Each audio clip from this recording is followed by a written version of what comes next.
310 and the nays are 104. The journal stands approved. And one present. The chair lays before the House the following communication. The Honorable the Speaker, House of Representatives. Sir, I write to inform you that effective immediately I am resigning from the House Judiciary Committee and will be taking a leave of absence from the House Transportation and Infrastructure Committee to join the House Committee on Rules. Signed sincerely, Tom Reed, Member of Congress. Without objection, the resignations are accepted. For what purpose does the gentleman from Illinois seek recognition? Mr. Speaker, by direction of the House Republican Conference, I send to the desk a privileged resolution and ask for its immediate consideration. The clerk will report the resolution. House Resolution 202, resolved that the following named member be and is hereby elected to the following standing committee of the House of Representatives. 1. Committee on Rules, Mr. Reed. Without objection, the resolution is agreed to and the motion to reconsider is laid on the table.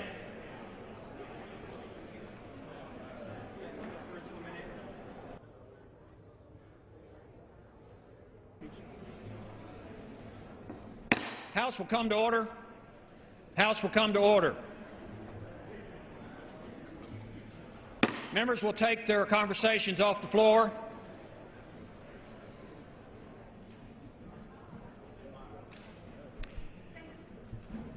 The chair will entertain requests for 1-minute speeches. For what purpose does the gentlewoman from Florida rise? The House for 1 minute, revise and extend my remarks. Without objection. Thank you. Gentlewoman is recognized for 1 minute. Thank you, Mr. Speaker. And I rise today to express my appreciation to Mark Gage of our Foreign Affairs Committee staff for his guidance, his insight, and his counsel throughout the years. After a distinguished career in the House, which started with Congressman Solomon's office in 1981 as an intern and 5 years as a political appointee at the Department of State, Mark has decided to retire from government service. Our committee will be losing an immense talent and a dedicated public servant, someone driven to an unwavering commitment to doing what is right for our nation and by the members that he has served throughout the last 3 decades. Mark's expertise and sharp wit will surely be missed. I wish Mark a wonderful retirement with his lovely wife, Linda, and their 3 terrific dogs. Thank you, Mr. Speaker. I yield back. For what purpose does the gentleman from Connecticut rise? Without objection. Without objection, the gentleman is recognized for 1 minute. Thank you, Mr. Speaker. Mr. Speaker, I rise to congratulate Coach Jim Calhoun and the UConn men's basketball team for their win last night. That is the 3rd national championship under Coach Calhoun, who hails from the 2nd Congressional District of Eastern Connecticut. This was a remarkable year. When the season started, they weren't even on the top 68 by Sports Illustrated, but under the leadership of Kemba Walker, 3 freshmen and a sophomore, they defied the odds, won 11 consecutive single-elimination games over the last 20-some-odd days, and prevailed last night against a great Butler Bulldog team led by a great young coach, Coach Stevens. Again, congratulations to Coach Calhoun, who was a great leader in the state of Connecticut and a great leader for student athletes, and go Huskies. I yield back the balance of my time. For what purpose does the gentleman from Oklahoma rise? Unanimous consent to give 1 minute, and I'll revise and extend my remarks. Without objection, the gentleman is recognized for 1 minute. I rise to be able to discuss the debt that we're dealing with as a nation. It is time to stop ignoring the debt problem that we have in America. The budget we released this morning is focused on solving our fiscal problems, not scoring political points. Key elements: fiscal responsibility, understanding this is not our money, it's owned by the American people. Finding common ground with the President's Debt Commission and bipartisan CBO proposals. We have some areas that we'd agreed, and those areas are included. Shocking as it may seem, conservatives have also included some practical solutions to solve our long-term systemic issues with entitlements and welfare. Our focus was to protect programs that are working, encourage work for every person who's able to work, and set a course for future economic stability. It's also focused on cutting spending. Raising taxes on Americans to fund more government would be like a family running up a huge credit card bill and then going to their boss at work to tell them they need a raise to pay off their credit card. Their boss would most likely respond, you don't need a raise, you'll just spend more. You need to get your family on a budget, and you need to cut your spending to what's absolutely necessary. That's what we must do. Some in Congress have already called this proposal extreme. Well, I'd have to tell you, I agree. I think this budget is extreme. Extremely responsible, extremely forward-thinking, and extremely overdue. I yield back. For what purpose does the gentleman from Pennsylvania rise? Mr. Speaker, request unanimous consent to address the House for 1 minute, revise and extend. Without objection, the gentleman is recognized for 1 minute. Thank you, Mr. Speaker. Despite the heated rhetoric over the fiscal year 2011 budget and the failure to responsibly address our nation's $14 trillion debt, there's one simple truth that we should all take away from this current budget standoff. Washington can no longer fail to deal with America's looming debt crisis as Americans continue to tighten their belts and make ends meet. Constitutionally, all spending bills must originate in the House. In February, the House performance duty and passed a long-term spending bill that represents tough but necessary choices we must take. Even if we all agree a program is efficient and needed, we can't spend money we don't have. At a time when the federal government is borrowing 40 cents of every dollar, we must be responsible stewards of the taxpayer dollar in a manner that ensures the long-term promises and commitments the government has made to the American people are met and fulfilled. It's time the Senate leadership do what's right. We still have a government to run and cannot adequately deal with the 2012 budget if last year's business is left hanging in the wind. Thank you, Mr. Speaker, and I yield back. For what purpose does the gentleman from Texas rise? Without objection, the gentleman is recognized for 1 minute. Mr. Speaker, the President says that he wants to cut the country's oil imports by 1/3 over the next 10 years. Well, that's fantastic and well-timed for the announcement of his re-election campaign yesterday. But let's face reality. Gasoline is up to $4 a gallon. Americans don't want to hear about what's going to happen 10 years from now. The President's answer to the energy crisis and $4 gasoline is to give money to Brazil, while at the same time stonewalling drilling in our Gulf. Why are we doing that? Instead of propping up energy companies in Brazil and letting them drill off their coast, let's keep jobs and money in America and drill off of our coast and on our land. Let's develop our own domestic energy instead of developing Brazil's. Are you in for that, Mr. President? And that's just the way it is. I yield back. For what purpose does the gentleman from Virginia rise? Speak to the House for 1 minute and revise and extend. Without objection, the gentleman is recognized for 1 minute. Thank you, Mr. Speaker. I rise today in honor of our departed colleague, John Adler of New Jersey. John Adler came into the Congress part of our freshman class in 2009. He was an honorable public servant who served 17 years in the New Jersey State Senate, and before that on the Town Council of Cherry Hill, New Jersey. John brought a wealth of knowledge, legislative expertise, but good humor, compassion, and respect for his colleagues on both sides of the aisle. His bipartisanship, his compassion, his commitment to his community, and especially to his family will be sorely missed. Our hearts go out to Shelley, his wife, and his 4 children at this difficult time. I yield back. For what purpose does the gentleman from Georgia rise? I thank the gentleman for yielding and wanted to address the House for 1 minute, revise and extend my remarks. Without objection, the gentleman is recognized for 1 minute. I thank you, Mr. Speaker. And America is at a huge crossroads right now. We're in a situation for whenever we spend $1, 40 cents of it is borrowed. Our national debt is about 95% of our GDP. We are losing our edge as a global leader. It hurts our job creation. It smothers the private sectors, and it denies you and I of some of our basic freedoms, because the bigger the government gets, the smaller your personal freedom gets. That's why the budget that has been introduced today is so worthy of a strong debate by both of us, both parties, that is. This is about the next generation, not about the next election. And I urge my Democrat friends and my Republican friends to come together and do the best thing for the United States of America, not just for partisan politics of the day. We are Americans, We can do better. We can get this job done, and we must get this job done. Thank you, and I yield back. For what purpose does the gentlewoman from Florida rise? I ask for 1 minute to revise and rescind my remarks. Without objection, the gentlewoman is recognized for 1 minute. Thank you, Mr. Speaker.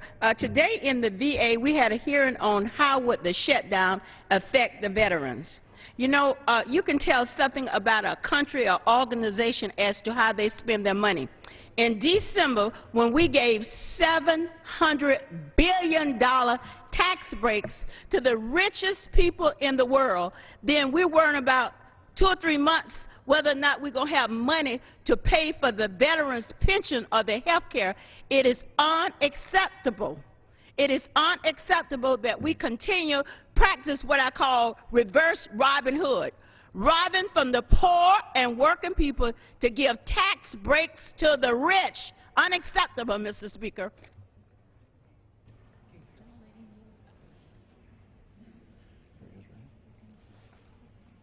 Under the Speaker's announced policy of January 5, 2011, the gentleman from Texas, Mr. Poe, is recognized for 60 minutes as a designee of the leader.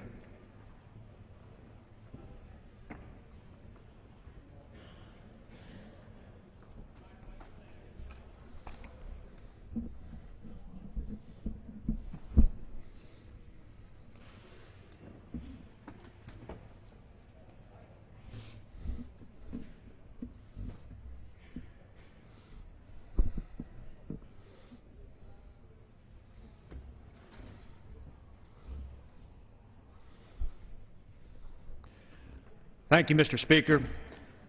I want to address the third front that the United States is engaged in. And I'm not talking about the war in Libya. I'm talking about the war, the border war on our southern front between the United States and Mexico, the war with the narco-terrorist gangs that are coming into the United States daily, bringing their wares into this country. Secretary of Homeland Security, Janet Napolitano, recently said that the border now is better than it ever has been. I take issue with that comment for a lot of reasons. One, I have been to the southern border of the United States, primarily in Texas, at the border of Mexico. Been there numerous times. I just recently got back from the border at Arizona and Mexico. And what I saw does not look like a secure border. Of course, she said it was better than it ever has been. But that's not the question. The question is the border of the United States secure? And the answer to that question, in my opinion, is no, it is not secure. Let's talk about this issue. This issue has been around for a long time. There seems to be a lot said about it. But as my grandfather used to say, when all is said and done, more is said than done. And the border between the United States and Mexico is not secure. I don't know that it's better than it ever has been. And there's problems on both sides of the border. And in my visits to the border, it's not just the people in Mexico who live in concern and fear for their own safety about the narco-terrorists running up and down the border with automatic weapons, but it's people on the American side as well. The National Border Patrol Council, that's the group that represents the Border Patrol agents, recently made the comment, if the border was better now than it ever has been, Agent Brian Terry would not have been brutally murdered by heavily armed Mexican criminals operating over 13 miles inside the United States. That makes quite the point.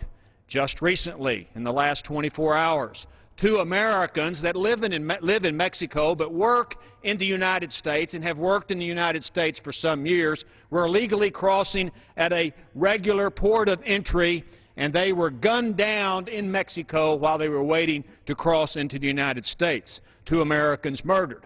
Of course, when an American is murdered in Mexico, the chances of anybody in Mexico being prosecuted are almost non-existent.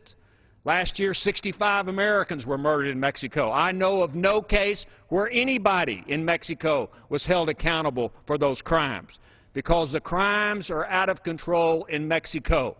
And to think that it does not affect the United States is living in never, never land. This map here, I want to show some statistics about the border counties in Texas with Mexico. There are 14 border counties in Texas that border Mexico. And every so often I will call the sheriffs of those 14 border counties and ask them this simple question. How many people in your jail are foreign nationals? I'm not asking the question how many are legally or illegally in the United States. You know, we can't ask that question in states. We can only find out if the person is in the United States from a foreign country. And so recently, 2 weeks ago, I called the sheriffs, the 14 border sheriffs in Texas, and asked them that question. How many people in your jail are foreign nationals charged with crimes? That would be a state misdemeanor or a felony crime. This does not include immigration violations. That's a whole different group of people. So how many people are in your jail, not people charged with immigration violations, but they're just charged with cross-border crime? And the answer is 34% are foreign nationals, 34.5% to be exact. Now, think about that number. 34% of the people in a local jail are from foreign countries. And they're not just from Mexico, they're from all over. Because everybody in the world knows if you can get into Mexico, you can get into the United States. You see, Mexico doesn't protect its border any better than the United States does. So people all over the world go into Mexico and they sneak across into the United States. And in these border county jails, 34% of those people are foreign nationals who have committed a crime and gotten caught and are locked up in local jails. Now, to say that there is not a crime problem on the border is not reality. Because, you see, if the border was secure, and that is the federal government's job to secure the border, if the border was secure, you wouldn't have these people coming into the United States committing crimes because they couldn't get across, the ones that are illegally crossing into the United States. And these are not rich counties. These are poor counties. These counties don't have a lot of revenue. And it's very difficult for these counties to house and feed and take care of the medical issues of cross-border crime, but they are saddled with that responsibility because the federal government does not protect the border of the United States in an adequate manner. So the question is the border of the United States secure? And the answer to that question is no, it is not. The proof is in the statistics in this one area. Well, let's spread it out a little bit further. You know, let's assume that people, let's talk about the federal prison system. Now, the federal prison system is where people have been caught for a felony in the United States and tried in a federal court and sent to a federal penitentiary somewhere across the entire United States. And the federal government keeps up with the number of people who are in federal penitentiaries serving time that are criminal aliens. Now, that's a different term. Foreign nationals, that term, I use that term as a person from a foreign country, legally or illegally in the United States. But the federal government keeps specific statistics on criminal aliens. A criminal alien is a person that is illegally in the United States, commits a crime, gets caught, gets convicted, and goes to the federal penitentiary. So how many people we got like that in the United States? The latest statistics show that total number of criminal aliens in U.S. prisons is 27%. Now we're talking about some real numbers. We're talking about all the federal penitentiaries in the United States where people are charged with crimes and convicted. 27% of our population in the federal penal system are people who are criminal aliens. Now, if the border was secure, people wouldn't come into the United States illegally, commit crimes, get caught, tried in federal courts, and go to federal penitentiaries. And yet, over 1/4 of the people we house in the federal prison system are in that category. So the question is the border secure? And the answer is not. It is not secure. 1/4 of the people that are incarcerated in our prison system, in the federal prison system, are called criminal aliens. Doesn't sound like it's a very secure border to me if those people are able to come in to the United States. While I'm talking about the prison system, let me give another scenario that occurs which is really frustrating. We have people who come into the United States, they commit crimes, they're foreign nationals, some are criminal aliens, they commit crimes, they get convicted in a court somewhere in the United States, either a state court or a federal court. They are sent to the state penitentiary or the federal penitentiary while they are incarcerated, serving their time. The system works very well because ICE comes in, puts a detainer on them for deportation. They have a deportation hearing so that as soon as they get out of the penitentiary, they are supposed to be deported back to the country that they came from. That's the way the system is supposed to work. And it works like that sometimes, but not all the time. Because you see, there are some countries who won't take back their criminal aliens. What do you mean? They won't take them back. Well, their criminal aliens come into our country, they commit a crime, they're sent to the penitentiary. While incarcerated, they're ordered to go back home as soon as they get out of the penitentiary. And when we get ready to deport them back from where they came, their country says, oh, don't send them back to us. We don't want them. I mean, you know, they got enough criminals of their own, I guess, but they refuse to take back their criminal aliens. Now, how many people are we talking about? The current number is 140,000 of those people.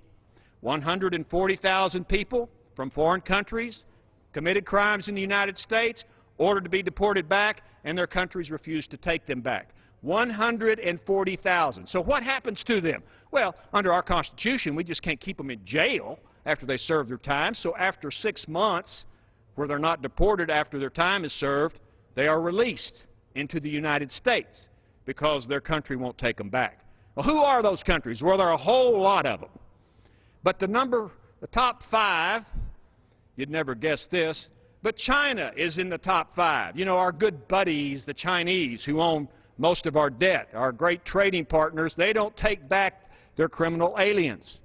Other countries, Cuba, Vietnam, Jamaica, and India. Those are the top 5 nations that refuse to take back their criminal aliens after being convicted.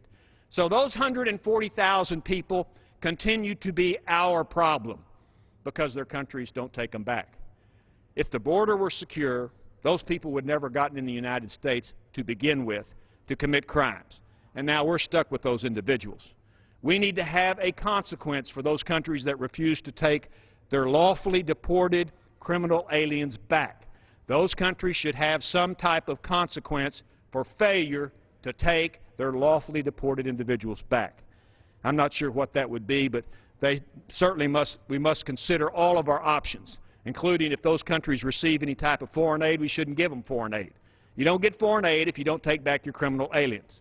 Those countries that don't get foreign aid, maybe we should reconsider their lawful visas for people that are coming into the United States. See, all these countries do get visas, except maybe Cuba, into the United States, and maybe we should reconsider that. But it's a massive problem in the criminal justice system alone for the fact that the border remains insecure, unsecure. The border is a long way. Just the Texas border, from El Paso down to Brownsville. I mean, if you're not from Texas, you don't know how far that is. It's just a long way. But it's the same distance as from New Orleans to New York City. That's how long a border it is. And the entire southern border of the United States is 1,957 miles long. Now we're talking about a lot of territory. So how much of that land is secure? Well, recently, Richard Santana, who works for the Homeland Security Department, says that the United States only has 129 miles of that 1,957 mile border that is secure. Now, that doesn't seem like a very long amount. 129 miles is not very much of a border when you have 1,957 miles of that border that is not secure. Taking another organization, the GAO, that is the General Accounting Office. That is the group of people that keep up with all the statistics that we, members of Congress, ask them to keep up with. And they have released a report talking about that one question. How secure is the southern border of the United States? And their answer is this. 44% of the border is considered secure, but really only 15% of the border is airtight. That means we'll catch you if you come across 15% of this massive border. So if 44% is somewhat secure, that means 56% of the border is controlled by somebody else. Who controls that portion of the border? It's not the United States. It's not Mexico. Who controls 56% of our southern border? It seems like anybody who wants to cross controls it. And to my opinion, primarily it's those narco-terrorists, those people who bring drugs into the United States, those violent drug cartels who operate not only in Mexico but other parts of the continent and including South America. So we need to make sure that we talk about what is correct. And the people who live on the border, you ask them. You go down there and you just pick somebody out and you ask them, whether it's in Texas or whether it's in Arizona, whether they feel secure on the border. And the ones I've talked to don't feel secure. Now, recently, last weekend before last, I had the opportunity to go to Arizona. I was a guest of the Congresswoman Gabby Giffords' staff. Gabby Giffords, as members of Congress know, has been working on border security issues for a long time. Last year she sponsored a letter to the President. Myself and others co-signed it to put more National Guard troops on the border. The President responded with some National Guard troops on the border, and she's worked on that issue. And before her tragic incident where she was shot, she and I had been talking about the fact that I had invited her to Texas to come down and look at the Texas border, and she had invited me to Arizona to go meet with the people on the southern border of of Arizona. And so last week I had the opportunity, thanks to Ms. Giffords' staff, to go down to the Arizona border. I will say this about her staff. They are a tremendous group of individuals, highly impressed with how informed Ms. Giffords' staff was, and appreciate the fact that they took me and part of my staff down there to see the way it is in Arizona. But here is a map of Arizona, and the portions of Arizona where I was in the southeastern portion of Arizona. Over here, everybody's heard of Tombstone, but I was a little further south than Tombstone, all the way to the border, and Douglas, Arizona, which is in the corner, the southwestern corner of Arizona, and next to New Mexico. And along that portion of the southern border of the United States, visiting primarily with the people that were in charge of border security, the Border Patrol, and the ranchers who live along the border. Let me talk about the ranchers first.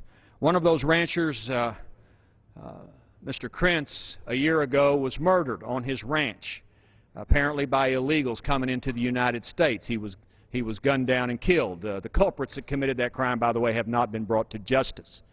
And I met with other ranchers in the entire region and just asked them the question, tell me what it's like to live on the border of the United States and Mexico as a ranch owner. And they went on forever and ever and told me things that I was just really somewhat surprised about. How they feel like the border is wide open, that people cross across their ranches. People come in, they destroy property, they destroy their water lines. All of this costs money to the ranchers, and of course they have to be the ones that pick up the bill for the destruction on their property. And they don't feel safe about the people that cross into the United States across their land. They feel like that the federal government has really not protected them and their rights, and seems to neglect them, even though the Border Patrol, who I also met with, I believe is doing as good a job as they possibly can do. I want to make that clear. The Border Patrol is doing as good a job as they can do, as we will let them do as a nation.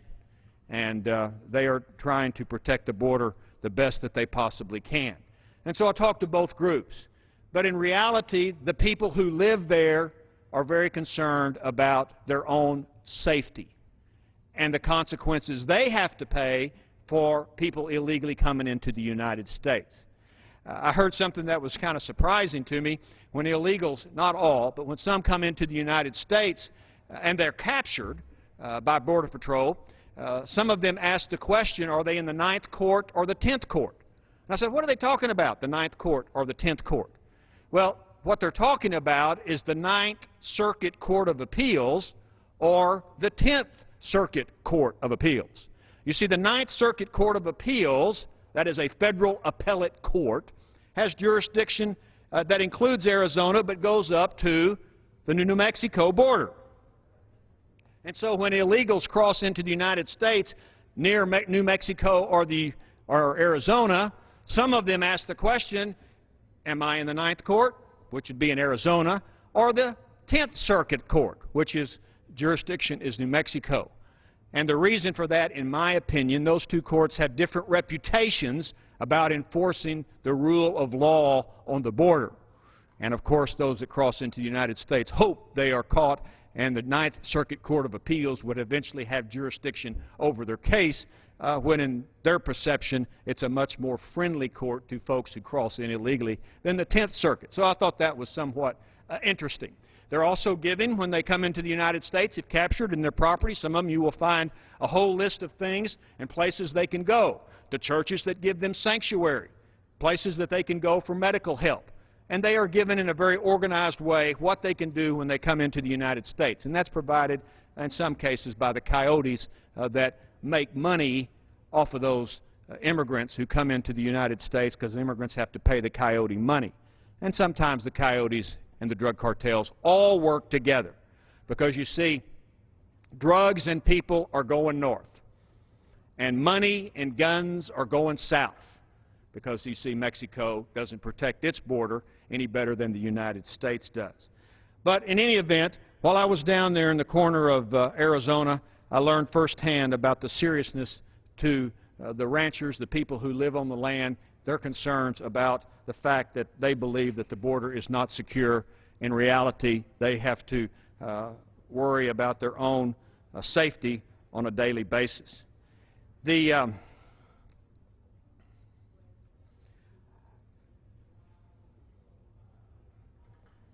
After visiting the southwestern corner, or southeastern corner of Arizona, we moved and traveled across Interstate 10 to Interstate 8 over here to St. Louis, Arizona. So that travels to go up to across Interstate 10. Interstate 10 turns into Interstate 8, comes all the way across Arizona into California, goes into Yuma, Arizona, and I went down here into the southwestern corner of the state of New Mexico to also see what that border was like. Now, coming across Interstate 8, right here, Interstate 8, we pulled off the side of the road to the Sonora National Reserve. And that is a national reserve that the federal government controls, because I wanted to see the Sonora National Reserve. Interesting enough, you get about a quarter of a mile, almost half a mile off of Interstate 8, right up here, down by the Sonora Desert, and you come across this sign. This sign is facing toward Mexico. So Interstate 8 would be to this direction, and Mexico would be behind the sign. How far behind the sign? It's 80 miles to the Mexican border. And here's a big sign that says, "Traveling caution. Smuggling and illegal immigration may be encountered in this area." So it seems to me that the federal government's answer to border security is warn people that it is a smuggling and illegal immigration area. Once again, this sign is not on the border. This sign is 80 miles this side of the border. So what is the government saying? Are they just ceding that entire portion of Arizona to the drug cartels, saying it's a smuggling area and that you need to take care of yourself because we can't protect you, I don't know. But I was somewhat surprised to see that our federal government's answer to border security was to erect this sign and other signs that are similar to it. And I don't believe, of course, that's the answer to border security. You wouldn't need these signs if the border was secure in reality, not in just political statements that seem to be made by different individuals. The Texas Department of Public Safety has issued some statistics regarding cross-border crime. I've already mentioned about the 34.5% of the people in local county jails on the border are foreign nationals. But just since 2010, January 2010, the Texas Department of Public Safety has identified 22 murders, 24 assaults, 15 shootings, and 5 kidnappings, among other crimes directly related to spillover violence from Mexico. Now, sometimes we hear this comment, well, the violence in Mexico isn't coming to the United States. The question is the crime from Mexico coming into the United States? We've already shown that that's occurring because 34% of the people in those local jails are committing crimes and they're foreign nationals. But also the violence is coming into the United States because of the statistics that I just gave you. And now we learn of another phenomena that is taking place. And you don't hear much about it because the victims of these crimes don't say much about it. People who live in border towns, the populous border towns in Mexico, or in the United States rather, periodically would get somebody who would come to their front door, or they'd get an email or a text from someone who says, we know your cousin who lives in Mexico, and unless you pay us so much protection money, your cousin in Mexico is going to disappear. Something to that effect. So we hear reports of that. Extortion on the American side of the border. And this is primarily among Hispanic Americans. And what do? Well, they may or may not report it. What they, I think, generally do is pay the extortion because they want their relative in Mexico on the other side of the border to be safe. So we have that extortion racket taking place. And if the border were secure, that certainly would not have occurred. So it concerns me that we have that crime on the American side. Going back to the southern border of Arizona, I was asking the Border Patrol, who was very gracious and explained a lot of their operations to me, how do they bring drugs into the United States? And they said every way they can bring them into the United States. And one of the ways that they're using now is the concept of ultralights. An ultralight is, for lack of a better description, is a kite that has a motor on it. And one person can fly that very low altitude, and they bring in 200 or 300 pounds of drugs into the United States. They never land the ultralight into the U.S. They just fly across from Mexico into Arizona, and they drop their load, 200, 300 pounds of drugs, and then they fly back to Mexico. Then there's someone at a rendezvous point who picks up those drugs. I say that because the drug cartels are using every means necessary to exploit the open borders and do everything they can to make sure that they bring in those drugs. And they will continue to do so. The Border Patrol is the agency that we have to protect the border of the United States. Like I said, I think they're doing as good a job as we'll let them do. But primarily the Border Patrol patrols the border up to about 25 or 35 miles inside the United States. That's their duty. That's their jurisdiction, the place where they're supposed to protect the U.S. Past that 35 miles or so, they don't patrol that. That's somebody else's responsibility. Now, of course, the bad guys know that is the duty of the Border Patrol, to patrol that section of the border. And so when people are smuggled into the United States, when drugs are smuggled into the United States, the goal is to get past the Border Patrol demarcation line. Because once you do that, you're pretty much, in my opinion, home free to get into the United States with people or drugs. And so that is the area of their primary concern, and it's certainly the area of the jurisdiction that they are trying to patrol the best they can. And I've asked the Border Patrol, tell me how you do this. And I think they use as many different means as they can to patrol the border. They'll have vehicles go up and down the border. They'll have Border Patrol agents behind the border. They'll have some use of the National Guard behind the border with the use of electronic equipment to view what takes place on the border. And so they use that equipment that they can. But they obviously don't have enough Border Patrol agents to be directly on the border, so they have some on the border and some behind the border monitoring the activity of people coming into the United States, and then they try to catch those that they can.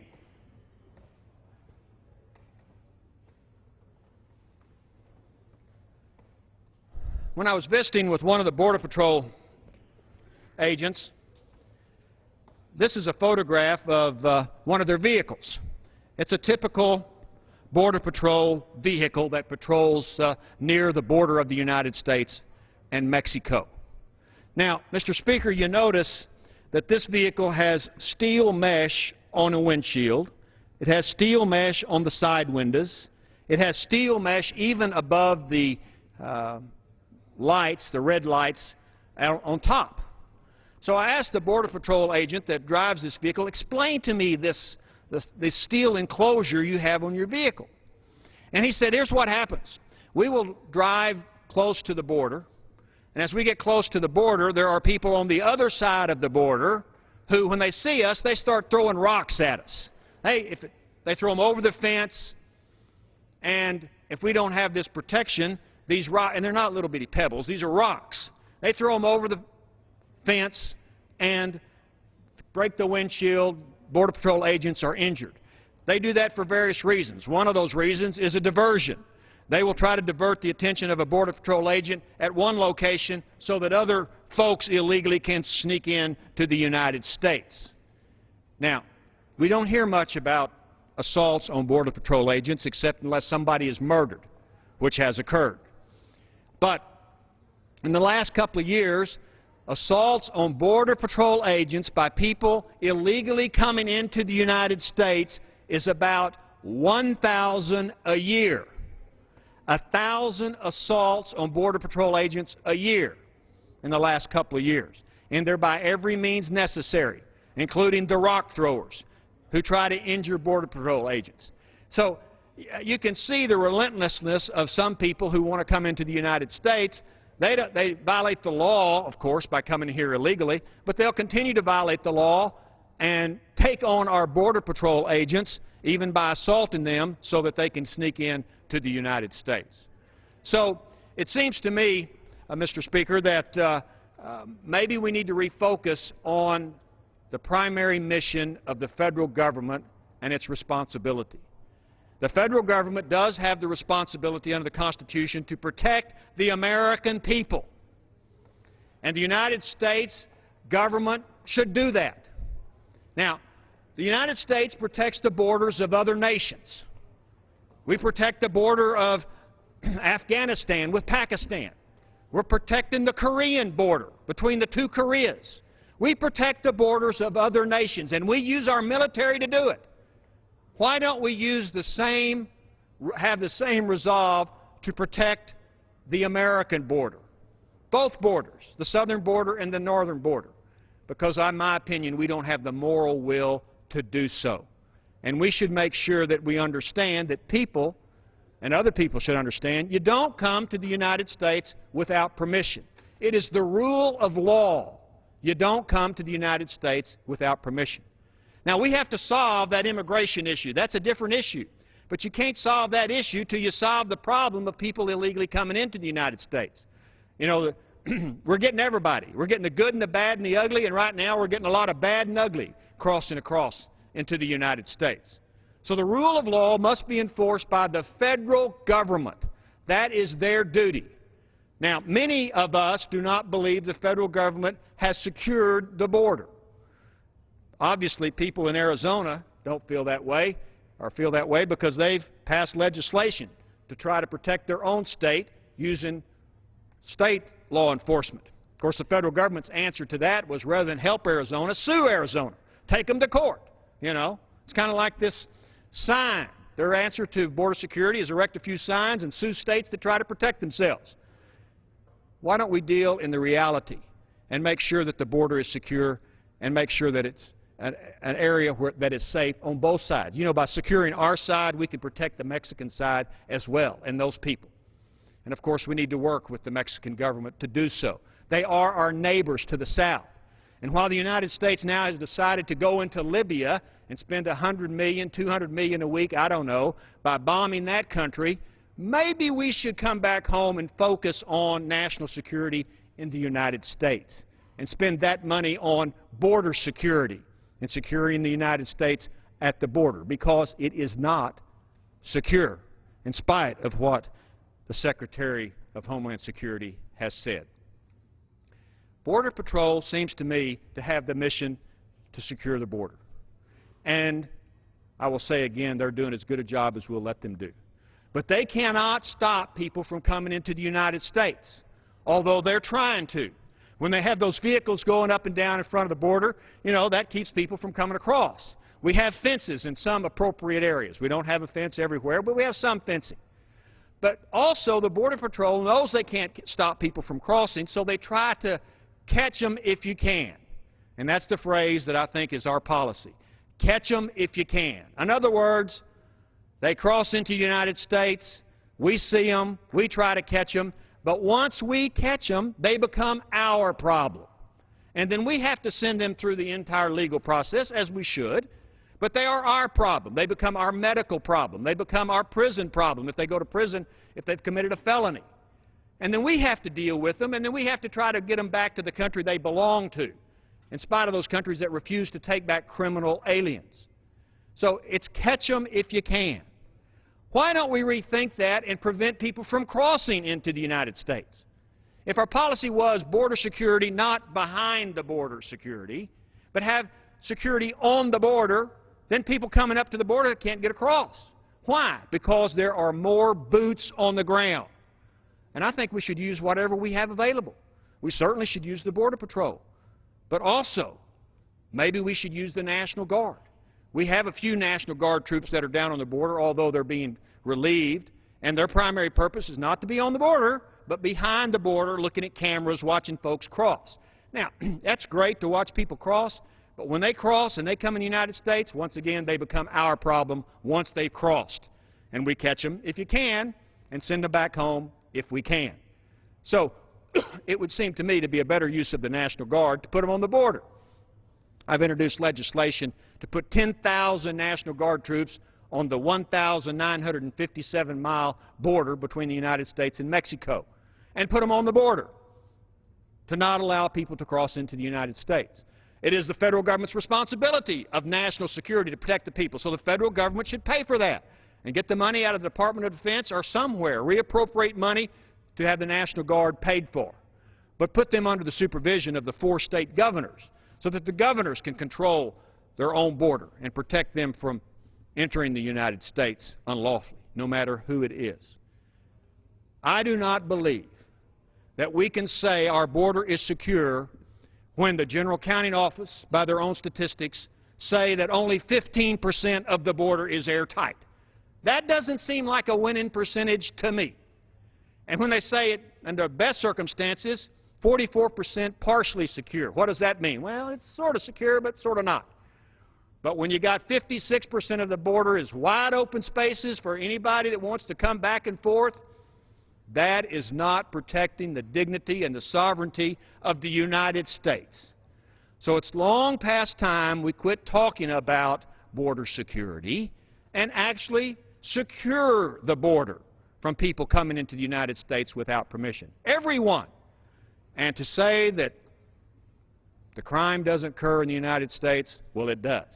Not just to mention the border county jails that I mentioned, the 27% that are in federal penitentiaries that are foreign nationals that are illegally in the United States, but all the drugs that is sold throughout the United States, those are all criminal gangs primarily that are working with the drug cartels in Mexico and Colombia selling those drugs.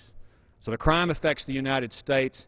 The insecurity of the border is something that all of us pay for. We pay for it in every way possible.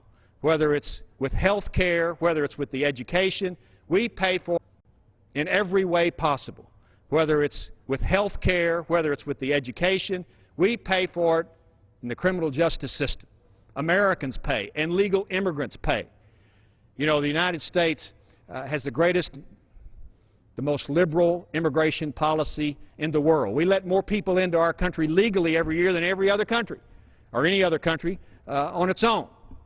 So we have to fix that immigration issue, but we have to secure the border first. Because when all is said and done, so far more has been said and less has been done.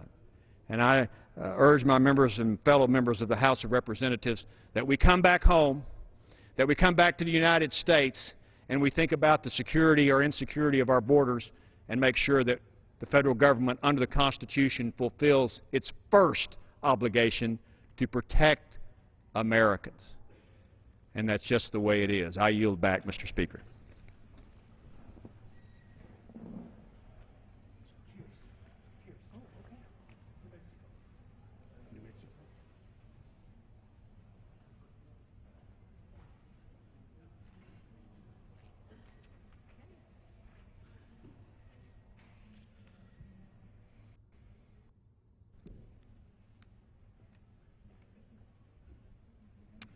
Under the Speaker's announced policy of January 5, 2011, the Chair recognizes the gentleman from New Mexico, Mr. Pierce, for 30 minutes.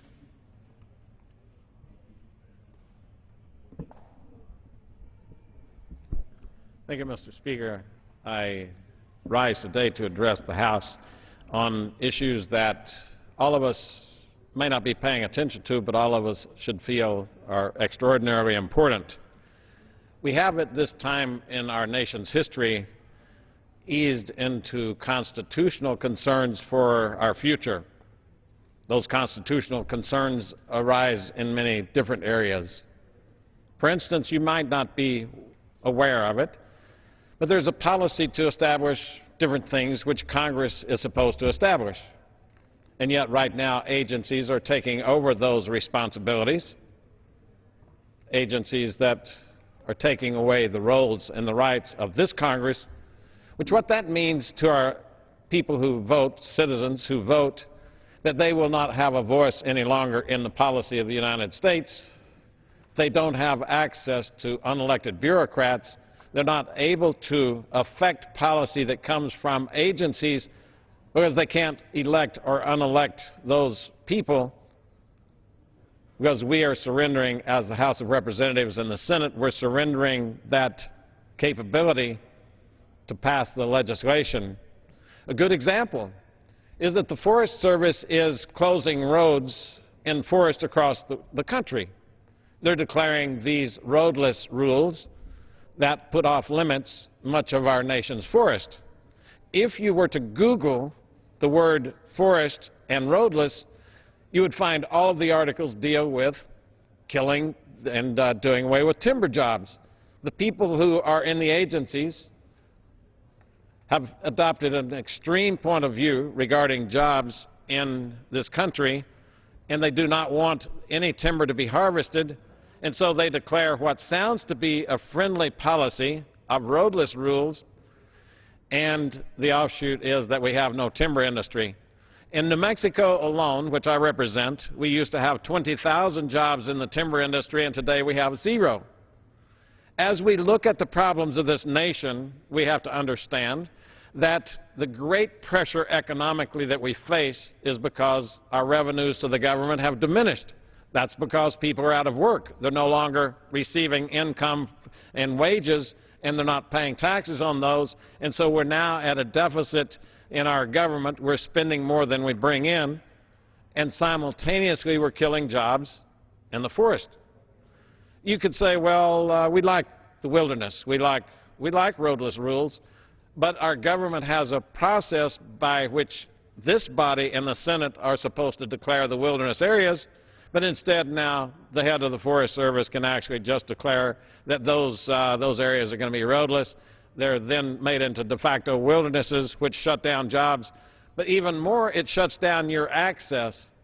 Recently, the Forest Service decided they would simply close 95% of the Gila National Forest off limits because they're closing the roads. If you aren't able to backpack in 35 miles, then you probably will never see parts of this forest. And the forest, when their law was passed, the forests were created for our enjoyment, that's the words, our enjoyment, and then it was also to use the resources in the forest. So by an agency that is allowed now to establish these rules without congressional oversight, you would say, aha, that's a constitutional thing that we should be a little bit concerned about. Simultaneous with that particular endeavor has come along then the wildlands. That's a policy just recently announced by Secretary Salazar, and Secretary Salazar has created the wildlands policy that allows him to create de facto wilderness in BLM lands. Now, BLM lands are a source of great production of oil and gas. So for our voters, for the constituents, for the citizens of this country, they're seeing their gas prices now climb through $4. And we are limiting access to lands where that price could be diminished and lowered, but instead we have an agency that is killing the jobs and putting off limits the drilling for oil and gas in American soil. I saw the President of the United States just recently travel to Brazil and encourage the oil and gas company there that is creating offshore jobs. And while he's encouraging the leaders of Brazil to develop their offshore production, he's killing offshore production here. There is a disconnect that is causing great problems in our country. Those great problems in the country basically are this. Our nation is faced with a $3.5 trillion budget, and we're bringing in $2.2 trillion. Now, you could not live that way in your home. You could not live with this kind of disparity in your home budget, and neither could the federal government. It doesn't work. It's not going to work. We are having to borrow the money. When we run a deficit, and you can do the math here, 3.5 T spending, 2.2 revenue, that's the taxes paid by citizens and by corporations, that gives us a deficit of 1.3 trillion. As that deficit then is accumulated, it goes into our debt barrel. We owe $15 trillion worth of debt. That's the black barrel you can see there.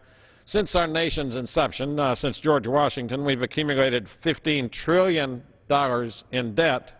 But you can see the green sludge running over the barrel because we have actually more debt than we're willing to count in Washington. So we absolutely just quit counting at $15 trillion. Social Security, Medicare, and Medicaid are the green sludge that has poured over the side of the barrel. We don't declare it as debt anymore. We are going to pay it. We owe it. We've made promises about it. So we just don't talk about it. So it's so uncomfortable. It's so large. That's $202 trillion that we owe. We call that now the fiscal gap. That's the difference between what we are bringing in and what we owe. $202 trillion. That's 100 years' worth of revenue. 100 years to pay off what we have made promises for. The U.S. government is making promises for things that it cannot do. It is paying out money that it does not have, and it's doing it all on credit. Now, the credit itself would be alarming enough, except now there's a small wrinkle that's developing here also. If you were running this sort of deficit in debt in your home, your banker would begin to come to you and knock on the door and say, we need to visit. This is not sustainable. It's not workable. Our banker is called China and Japan. They buy treasury bills, and those treasury bills then are the way that our government borrows money to fund this deficit. As you have seen in the recent problems in Japan, Japan will not be buying treasury bills from us anytime in the near future. But also China, twice in the last year, has knocked on the door and said, we really are alarmed at what you're doing here. We're alarmed at this situation. We're alarmed that you are taking on more debt than you can pay out ever, and we're afraid that your currency is not going to sustain itself. So when the Premier of China recently visited in the White House about 3 weeks ago, you might have heard him say, maybe you missed it, but you might have heard him say that we're concerned about the currency. Now, as they are concerned about the currency, then they do what your banker would do to you. They simply say, we're not going to lend you any more money. We are not going to do this anymore. Now, then we're in real trouble. But our government, again, working outside the Constitution, is printing money to make up this difference for what we can't borrow overseas. So the Federal Reserve is in the process of buying the debt for the U.S.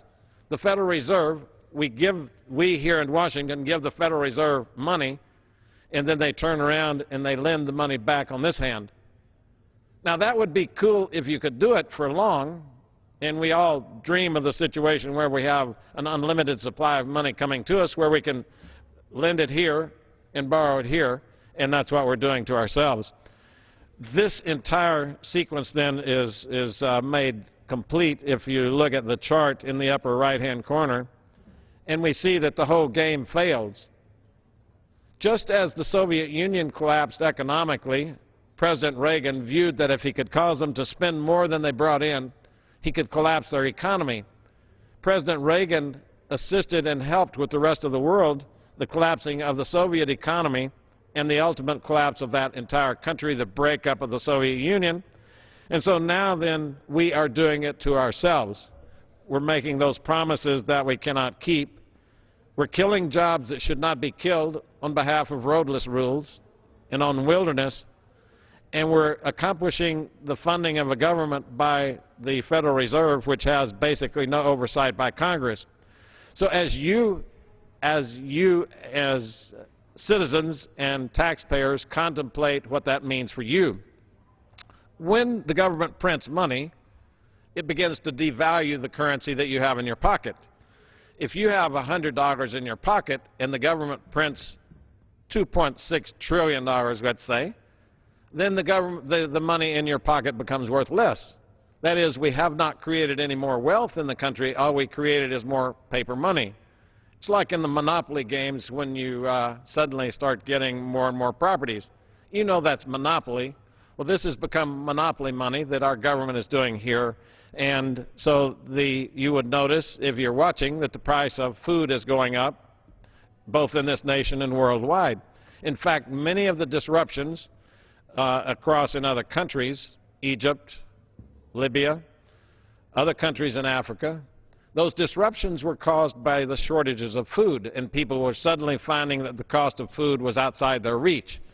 All of us are going to demonstrate in the streets when we're not able to feed our kids, and that's what's happening there. The price of food is escalating because they're doing the same thing. They're living on borrowed money. They're living on money that no longer is available, and so they begin to print it. You're seeing the price of gasoline rise to $4 a gallon. It's not because gasoline is worth more to you today than yesterday. It's that the dollars in your pocket are worth less. Vegetables to you have no greater value today than yesterday. It's that the dollars in your pocket have less value, so it takes more of them to buy the food. The price of gold and silver are going up, skyrocketing. That's not because silver is used for any more manufacturing today than last week or the week before. It's because the dollars in your pocket have become worth less because we're doing this, because we're spending almost twice what we make, because we have a deficit each year of over $1 trillion. It's going into an accumulated debt that we owe long term, and to solve the problem, our government is printing money. Now, you could object to it, but you can't object to anyone that listens, which takes us right back to the Constitution. The Constitution is very clear on who should create the money and the value of money, but Congress ceded that authority away, and when it ceded that authority away, they gave away the responsibility. Then we have no control over it. There is no process by which I can ask Mr. Bernanke, please don't keep buying this debt. This is taking away savings accounts for our seniors. This is taking away the ability for families to make ends meet. This printing of money is sustaining a problem that is not sustainable, and it's making believe. It's making believe that we can make it work and just passing the buck down the road one more week, one more month, one more year.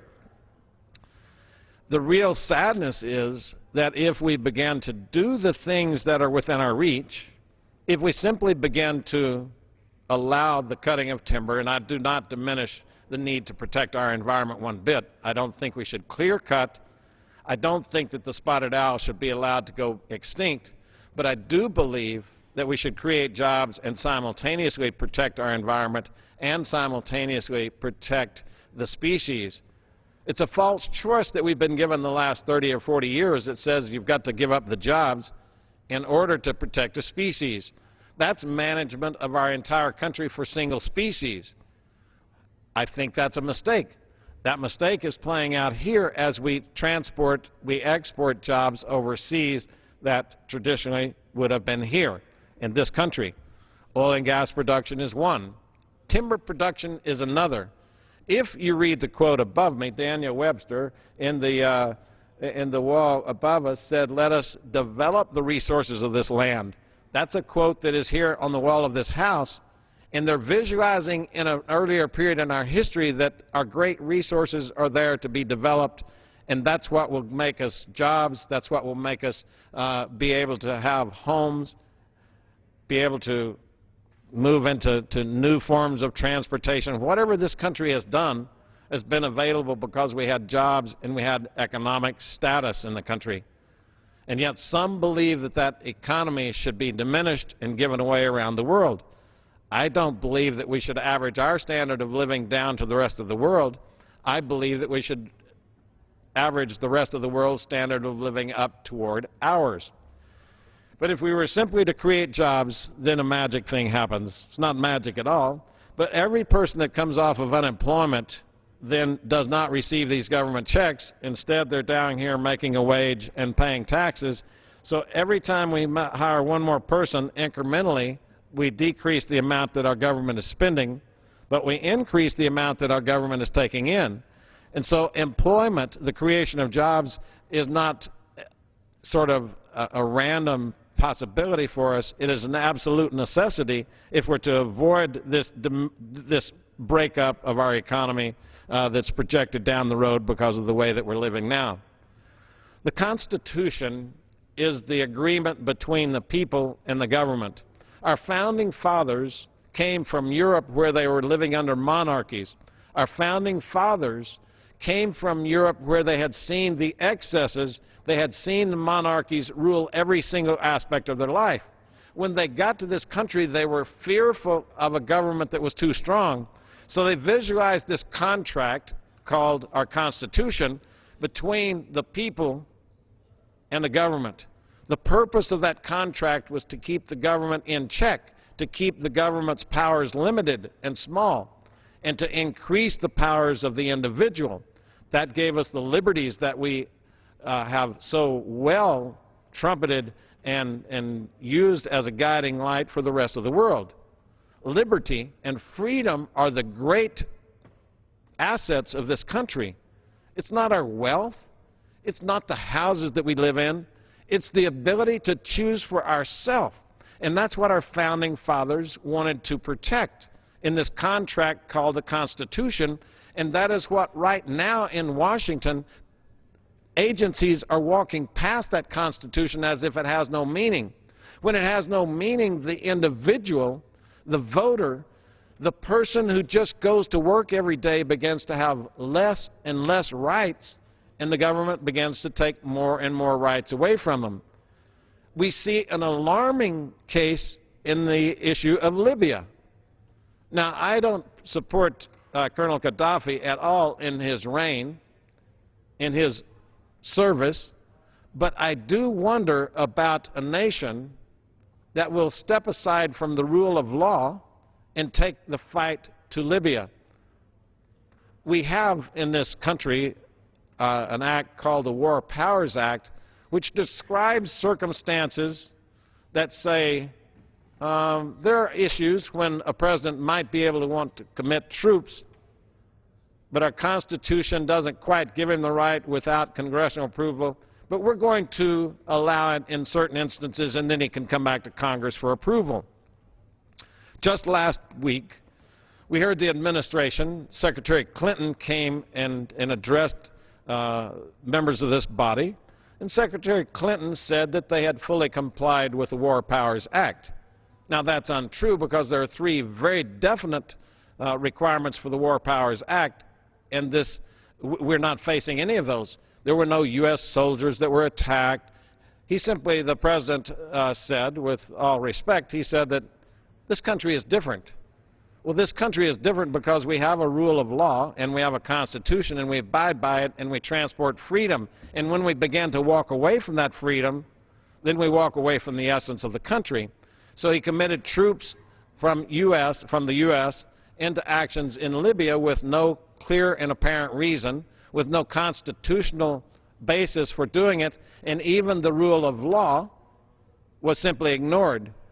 If they were using the War Powers Agreement, which Secretary Clinton said that they were, in order to justify this action, then the War Powers Act actually says that they should come to Congress within 60 to 90 days. 60 days under one circumstance, but we could extend it for another 30. She said they have no intention of coming for 60-day authority, that they are well within their rights to accomplish the actions.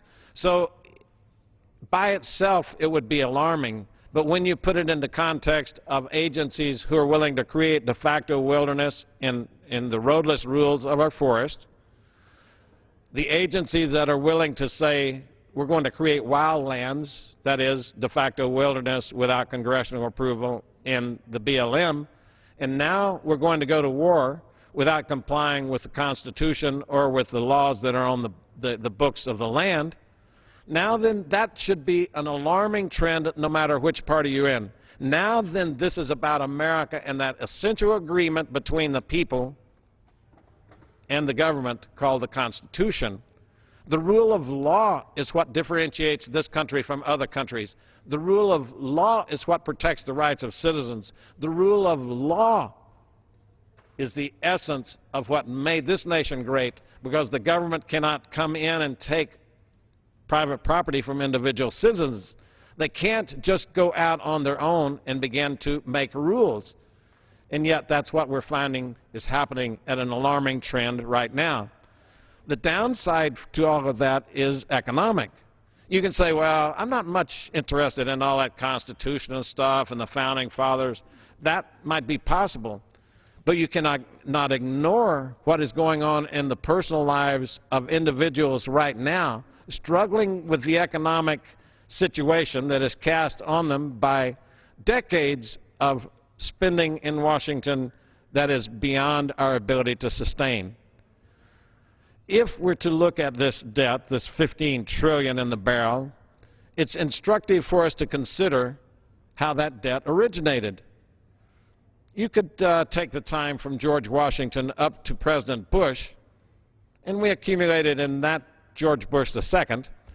You can say that we basically accrued about $5 trillion debt in that whole period of time from George Washington up until President Bush II was sworn in. President Bush II, with the war in Afghanistan and Iraq and Katrina, those problems, ran up about $5 trillion in his time in office. So almost the equivalent in 8 years what we had done from the founding of the country. But then in the 2.5 years since President Obama came in, we've now bumped it up almost another $5 trillion. So we see that this filling of the debt barrel is now accumulating at a much more rapid pace, which simply means that our economy is going to fail at a period closer to us, not one further away from us. And all the while, Americans are saying, how does that Constitution affect this? The Constitution affects that because we're seeing different industries simply sent to other countries because it's too hard to do business in this country anymore. We make it against the law. We make the regulations too high. We make the circumstances too difficult. People would say, now, in what ways do we make the circumstances too difficult? One way that we should be creating jobs right now would be the medical field. Baby boomers are moving to retirement. Retirement is a very expensive age in anyone's life, and retirees are very expensive for governments to attend to. So baby boomers are moving to that area very quickly. They should be demanding tremendous amounts of medical service. And yet we find that those jobs that should be created in the medical field are frozen in place, unable to move forward because of uncertainty. And so rational people would say, what uncertainty? That then leads us to another chart that shows the ability of government to make life more complex.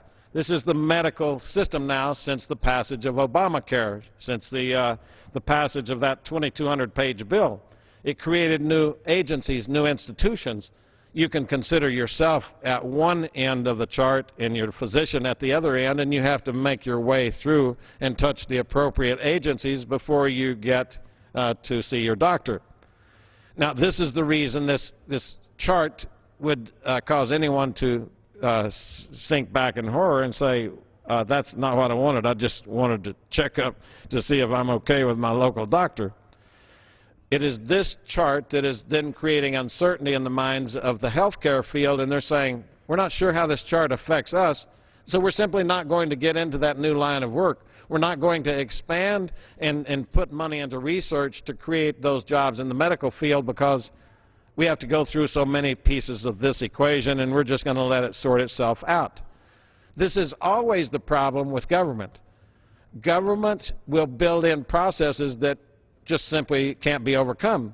And so this country, which has been the source of so many good medical inventions and medical jobs, this country that has been that source now is being burdened down with regulatory agencies that simply say, we're going to impose this in your life, and companies are saying, okay, we're just going to wait it out. Other companies are saying we're going to have to lay off people. We've got 9.5% unemployment, 8%, whatever it is today. We've got unemployment. We need people to work. We're running at a deficit because we're spending more than we're bringing in. The last thing we need to do is put more people on welfare and unemployment and put them out of a job. And yet people in New Mexico, I'm hearing employers say, well, we've got to cut employees to get down below the caps required in this bill. So people are voluntarily terminating employees in order to comply with some aspect of this bill that says if you have more than this, then you have to jump through different hoops. So we, in many ways, our government, again, is creating the distress. It is man-created distress. It's government-created distress that is causing this 3.5 and 2.2. This is the root of the problems that we face economically. As our government is then spending more than it brings in, as it kills jobs so that we are bringing in even less and driving more people to unemployment and to welfare, the disparity grows greater. The government has to print more money. The money in your pocket becomes worth less. The uncertainty in the nation increases, and uncertainty causes, again, business owners to say, don't believe I'll create jobs right now. I'm afraid they're going to go up on my taxes to try to make this balance. When the government creates that mood on the part of employers, then they simply stop the creation of jobs, and that's what we're finding going on. You would say, well, uncertainty is not that really a big of a deal for a company, and I would simply ask you, do you put money in the stock market when you aren't pretty certain you're going to get a return? If you think it's just a roll of the dice to put your savings into the stock market, you would do that very hesitatingly. Well, companies are doing the same thing. They don't want to pour money into a venture and then have something regulated in on them, to have the taxes go up, to have it made to where they can't get their money back. And so companies are making the same decision that you would make personally.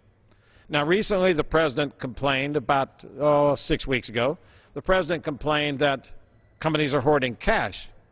He said it as an accusation.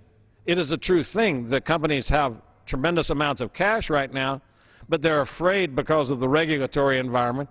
They're afraid because of the prospect of taxes. They're afraid because of the prospect of new regulations to put money into industries, and so therefore jobs are being frozen again by the actions of our government. Two things would cause this situation to begin to balance. Number one is not raising the taxes but lowering the taxes. There's a truism that says When you increase taxes, you kill jobs, and when you decrease taxes, you create jobs. And so it's counterintuitive that if we want to increase the 2.2 and lower the 3.5, then we need to lower taxes to where there's more certainty that people can say, I'll invest in that. I'm pretty sure I've got enough money for next year's tax bill. I'm sure that I've got the money in the bank to pay for this new equipment to hire another person. And on the other side, then the regulations have to match also. A friend of mine in Artesia, New Mexico, Bill Sweat, recently said to a group that was asking, what does it take to create a job? There's all this speculation in Washington. What does it take to create a job if we want to increase the 2.2? Mr. Sweat says, I'll tell you what it takes to create a job. He has a company that runs bulldozers. He said it takes $340,000 for me to create a job. That's what new bulldozers cost. He said, by the way, I have to have a pickup truck because they just frown on me driving the bulldozer down through the main streets of Artesia to get to the location, so I actually have to leave it out there on a truck and drive a pickup through town. So he said basically $400,000 I can put a new employee on. As we tax away money from businesses, then it takes longer to accumulate the $340,000. It takes longer for jobs to be created when we tax that money away. So our tax policy will cause Mr. Sweat not to hire a new worker as soon as he would otherwise. That causes our economy to be stagnant. That's happening to businesses across the country. But then the bigger thing is if the government passes, say, a new regulatory framework that is similar to this, the regulatory framework, again, alarms him and he says, I can't make my way through that government regulation. I believe I'm just not going to do it. Those two aspects are creating the great imbalance here between jobs